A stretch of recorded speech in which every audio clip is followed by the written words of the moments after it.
হ্যাঁ নিপিয়া, বন্ধ কর এটা। হ্যাঁ বলো।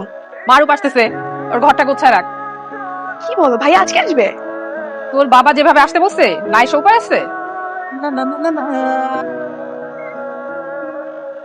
বাবা মা আসসালামু আলাইকুম। ওয়ালাইকুম ওয়ালাইকুম আসসালাম।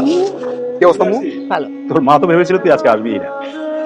আঙ্কেল খবর তো টেনশন করছিল, আর ভেবেছিল যে আপনার পরিবারে হয়তো বা কেউ বিপদে পড়েছে বা অসুস্থ হয়েছে। ওকে।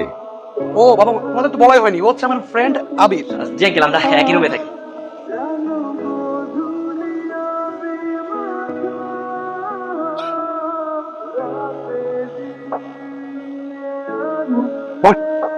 দাঁড়িয়ে আছিস কেন? খেতে কর। মা আমি না এখন খাবো না, তুমি খাবারটা বের রাখুন পরে খেয়ে নিবো। আরে পরে কেন? তুমি আমাদের সাথেই খাও না, বসো। এটা তো আমার বাসা, আমি যখন ইচ্ছে খেতে পারবো। আপনি তো গেস্ট, আপনি পেট ভরে খেয়ে নিন। ও আমার সাথে এমন করলো না? আমার বোন তো বলেছিলাম না যে অনেক রাগী, মারবে। হ্যাঁ হাই মিথিলা। কি আশ্চর্য, আপনি আমার রুমে কি করতেছেন? না আসলে আমি চার্জার নিতে আসছিলাম, আমি না ভুলে আমার চার্জারটা রেখে এসেছি। আর মারুফ বললো যে তোমার ফোন আর আমার ফোন নাকি একটাই, আসলাম। তো ভাই আসলে পারতো, আপনাকে কেন পাঠাবো? আননোন একজন পার্সন। আরে আননোন বলছো কেন? আমি আর তোমার ভাই একই সাথে থাকি, একই রুম শেয়ার করি। আর তুমি চাইলে আমাকে তোমার ফ্যামিলি মেম্বার হিসেবে ভাবতে পারো। বাই দ্য ওয়ে, তোমার ভাইকে আমার ব্যাপারে তোমাকে কিছু বলে নাই? মানে আমি ভালো একটা ছেলে, এইসব কিছু বলে? না, আমি তো আজকেই জানতে পারলাম আপনার মতো কোনো ফ্রেন্ড আছে আমার ভাইয়ার। কি বলছো? মানে কিছু বলে নাই? আচ্ছা বাই দ্য ওয়ে, তোমার জন্য আমি চকলেট এনেছি, এই নাও। থ্যাংক ইউ, বাট আমি চকলেট খাই না, লাগবে না। কি বলছো, চকলেটও খাও না? আচ্ছা সমস্যা নেই, কি খাও আমাকে বলো, আমি এখনই নিয়ে আসছি তোমার জন্য, বলো। লাগবে না ভাইয়া, আমার কিছু লাগলে আমি নিজে গিয়ে নিয়ে আসতে পারবো। বললাম মানে তোর ফ্যামিলির কেউ আমাকে চেনে না, তুই কাউকে আমার কথা বলিস নাই কেন? কোনো পরিস্থিতি হয় নাই, দেখো বই নেই। পরিস্থিতি হয় না মানে? আমার বাসার কাজের লোক থেকে শুরু করে সবাই তোর নাম জানে, আর তোর বাসা কেউ আমাকে চেনে না। তোর বোনরে বললাম, তোর বোনও আমাকে চেনে না, এটা কোনো কথা? Very sad. বলে কি হতো আমার বোনকে? তুমি হয়ে যেত। এই তুই আবার আবার ঠিক করে ফাউল যাই।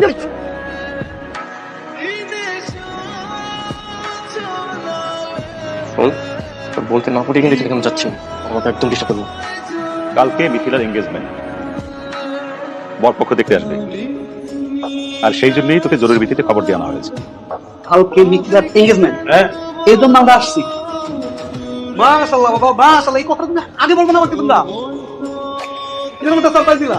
মাশাআল্লাহ, মাশাআল্লাহ। বল মাশাআল্লাহ, সে মাশাআল্লাহ। শোনো বাবা, কালকে কিন্তু অনেক কাজ, দুজনে মিলে করতে হবে। জি আন্টি। কি বললাম দোস্ত? চল। ওর মানে আরামদাদা, তোর বোনের যে বিয়ে ঠিক হয়েছে আবার বলছো? আমি দেখি কত স্বপ্ন দেখছি। আমি নিজে জানতাম, কালকে রাতে বাবা বললো, তখন আমি শুনলাম।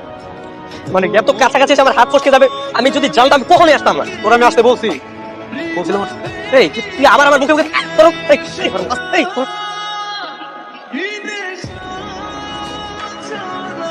বলছি তোর বুঝ বুঝ। তোরা কি সারাক্ষণ মারামারি করিস নাকি? আরে না না, আমরা মারামারি করতে যাবো কেন? আমরা তো বন্ধু, এটা আমাদের ভালোবাসা। কি রে বল? We are friend. আচ্ছা ভালো হয়েছে, দেখাও। এই চল তো, আমি বাইরে যাচ্ছিলাম, তুমি চল। কোথায় যাবে তুমি? আর মারুফ তো যেতে পারবে না, আমার তো পায়ে ব্যথা পেয়েছে। মানে বল কি হয়েছে ভাইয়ার? আচ্ছা, মানে ওই একটু আগে ইটের মধ্যে হোঁচট খেয়ে পায়ে ব্যথা পেয়েছে। একটু আগেও তো লাফালাফি করলাম, ঠিক দেখলাম। না না, তখনই লেগেছে। ও আমাকে তো আবার চিমটি মারছে, আমি তোমাকে নিয়ে যাই। তুই নিয়ে যাবি? আরে আমি তো নিয়ে যাবো, কোনো সমস্যা নেই। চলো নাম বলছি, তারপর আমি নিয়ে যাচ্ছি। নাম না, চল।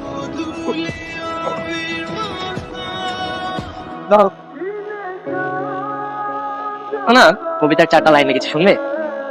আপনি কবিতাও লিখতে পারেন? ঠিক আছে, শোনান। ওগো তুমি যেন চাঁদ, তুমি সুন্দর, তাই তো চেয়ে থেকে প্রিয়, সেটাও কি আমার অপরাধ? এটা তো কাজী নজরুল ইসলামের লেখা, আপনার লেখা কোথায়? ও তাই তো।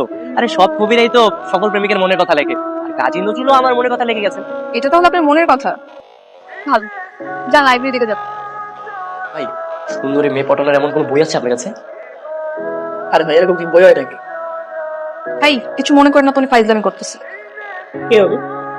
আমার ভাইয়ের ফ্রেন্ড, একসঙ্গে থাকে। আরে একসঙ্গে থাকি, একসঙ্গে ঘুমাই, সবকিছু একসঙ্গে করি। তোমার যার সাথে বিয়ে হচ্ছে সে দেখতে কেমন বলো তো? ভালো, খারাপ না। না মানে তুই আমার দিকে একটু ভালোভাবে তাকিয়ে দেখো, আমার থেকেও ভালো। আপনার থেকেও ভালো। তাহলে আর কি করার? আজকে সন্ধ্যায় মিথিলাকে দেখতে আসতেছে, ঠিক আছে? তো মিথিলার চিন্তা আপনার মাথা থেকে বাদ দাও, হ্যাঁ? দেখ আজকে আমি অনেক কষ্ট করে পড়াই ফেলাইছি, ঠিক আছে? আমার হাতে আর 2-1 দিন সময় থাকলে একদম সম্পূর্ণ পড়াই দিতে পারতাম। শোনো, এগুলা বাদ দাও। আজকে সন্ধ্যা যখন আসবে, তারপরে তোমার কি হবে অবস্থা বুঝতেছো? তুমি বাবা বাপ্পা রাজ, তখন বাপ্পা স্যাড লিস্ট আমি রেখে দেবো তোমার জন্য, তুমি গান গাবা। প্রেমের সমাধি ভেঙে বাকি যায়, বাকি যায়। কি রে ভাইয়া, তোর ফ্রেন্ড কি তোকে মেরে ফেলবে নাকি? যখন দেখি তখনই শুধু মারে। আরে না, কি বলছো? এটা তো আমাদের ভালোবাসা, বন্ধুত্ব, কি বলিস? We are friends. আপনি চুপ থাকেন, আমার চার্জার দিন।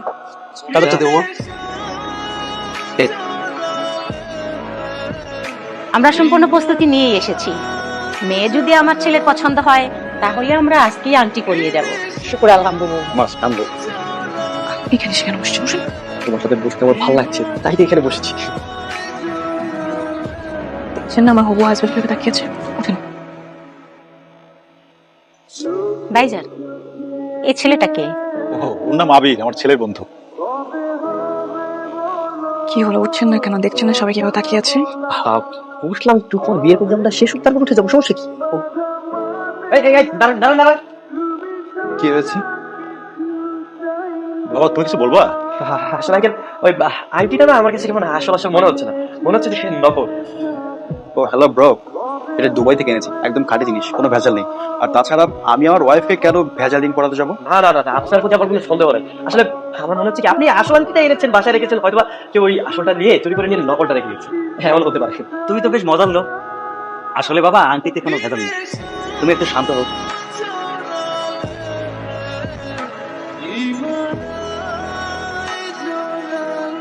কি ব্যাপার, এবার ভূতের মতো দাঁড়িয়ে আছেন কেন?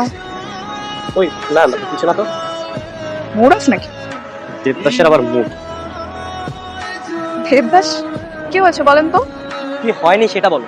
মানে আমি এত চেষ্টা করলাম তোমার এঙ্গেজমেন্টটা ভাঙার জন্য, কোনোভাবেই পারলাম না। এঙ্গেজমেন্ট আকাশ স্টেশন মানে? কেন, কি কারণে? কারণ তো তুমি নিজেই। আমি মানে কি? এই কি মাথা মোটা নাকি? তুমি জানো না আমি তোমাকে কতটা ভালোবাসি? তোমার ভাই তোকে বলেনি? ও আচ্ছা, তুমিও বলবে কিভাবে? আমি তোকে বলিনি। কি সব আবল তাবল কথা বলছেন? একটু গুছিয়ে বলুন তো আমাকে। বলতে পারবো না। এটা, এই যে তোমার ছবি, মারুপের থেকে যেদিন আমি প্রথম এই ছবিটা চুরি করেছিলাম, প্রথম দেখাতে আমি তোমার প্রেমে পড়ে গেছি। আর শুধু তোমার জন্যই আমি বাড়িতে এসেছি। আচ্ছা, তাই তো বলি, একজন গেস্টের বিহেভিয়ার এরকম কেন? দুদিন ধরে আমার সাথে লাইন মারতেছিলেন। আচ্ছা, এখন তো তুমি সবকিছু জেনে গেছো। তুমি একটা কাজ করো, তোমার এঙ্গেজমেন্টের আংটিটা ফেলে দাও আর বিয়েটা ক্যান্সেল করো প্লিজ। দেখো, আমি সত্যি তোমাকে অনেক ভালোবাসি। আপনি কি পাগল? একবার এঙ্গেজমেন্ট হয়ে গেলে সেদিন ফেলে দেওয়া যায়? তাহলে এখন আমার কি হবে? আপনার কি হবে সেটা আমি কি করে বলবো? ওই মারবের পাশে বসে শালা বলতো, যদি আমাকে আগে বলতো তাহলে তখনই তোমার বিয়ে করতাম। শোনেন, আমার ভাই কিন্তু আপনার শালা হয় না। আমার ভাইকে একদম শালা বলবেন না, ও আপনার বন্ধু।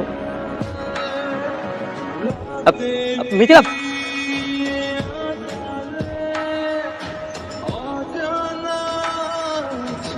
গত রাতে এঙ্গেজমেন্ট হয়ে গেল, আর আজ সকাল হতে না হতে সেই আংটি খুঁজে পাওয়া যাচ্ছে। আমি কিচ্ছু করে হারাইছি, আমাকে কেন বকতেছো? ঠিকই তো আঙ্কেল, মিথিলাকে বকে লাভ কি? মিথিলা তো কোনো দোষ নেই। আসলে আঙ্কেল, সব দোষ হচ্ছে ওই আংটিটার, বুঝছেন?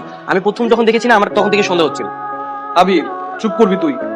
সবসময় এটা মন করার কথা বলা বাদ দে, হ্যাঁ? এটা একটা সিরিয়াস বিষয়। আর বাবা, আমি তো সিরিয়াস কথাই বলছি, এখানে মিথিলার তো কোনো দোষ নেই। আঙ্কেল, আপনি একটা কাজ করেন, বিয়েটা না ভেঙে দেন। দেখেন এখনই কত উল্টাপাল্টা অলক্ষণে কাণ্ড করছে। সামান্য একটা কারণে বিয়ে ভেঙে দেবো? আর আংটিতে কোথায় যাবে? কোথাও কোনো কাঞ্চিতে পড়ে আছে, সবাই মিলে খোঁজো, পেয়ে যাবে। তুই তোর রুমে যে ভালো করে খুঁজে দেখ, পাবি। খুঁজেছি মা, পাচ্ছি না। খুঁজেছি বললে হবে না, যাও ভালো মতো আংটি খুঁজে বের কর। হয়তো আটা এসব কি? মানে আসলে একদম চুপ থাকেন। আপনি কেন সে ভণ্ডামি করতেছেন বলেন তো? দেখো, আমি তোমাকে ভালোবাসি। চুপ থাকেন। নেক্সট টাইম এই কথাটা একবার বলবেন না। আমি যদি বাবাকে জানাই না, আপনার সাথে সাথে আমার ভাইকে বাসা থেকে বের করে দিবে। সেসব বন্ধ করুন। দেখো, তুমি এই বিষয়টা নিয়ে আরেকবার ভেবে দেখো না। আমি কিছুই ভাবতে চাই না। 17 তারিখে আমার বিয়ে আর সবকিছু আয়োজন হচ্ছে, এটাই ফাইনাল। বাবা, আমার না ভাইবার ডেট পড়েছে। তাই রে? হ্যাঁ, কবে? 17 তারিখে। 17 তারিখ? হ্যাঁ, 17 তারিখ না তোর বিয়ে? এটা যেমন স্বপ্ন। দেখুন ওনার বিয়ের ডেটটা পিছায় কিনা। এটা কি এখন সম্ভব না? সামান্য একটা প্রবলেমে পড়ে আপনাকে কল দেওয়া আর কি। কি সমস্যা বিয়ে সাহেব? না, আমাদের মিথিলার অনেক দিনের শখ সে পাইলট হবে, এবং সেজন্যই মানে বারে বারে পড়াশোনা করে এয়ারফোর্সে চান্স পাওয়ার চেষ্টা করে যাচ্ছে। ও কি চাকরি করবে নাকি? সেরকম ওর ইচ্ছা। তোর তো বিয়ের ডেট পড়ে গেছে 17 তারিখ, আবার ইন্টারভিউ ডেটও 17 তারিখ। এখন চাচ্ছিলাম যে বিয়ের ডেটটা যদি একটু পেছানো যেত। অসম্ভব। সম্ভব না, বিয়ে পেছানো সম্ভব না। তুই মানসিকভাবে বিয়ের প্রস্তুতি নে।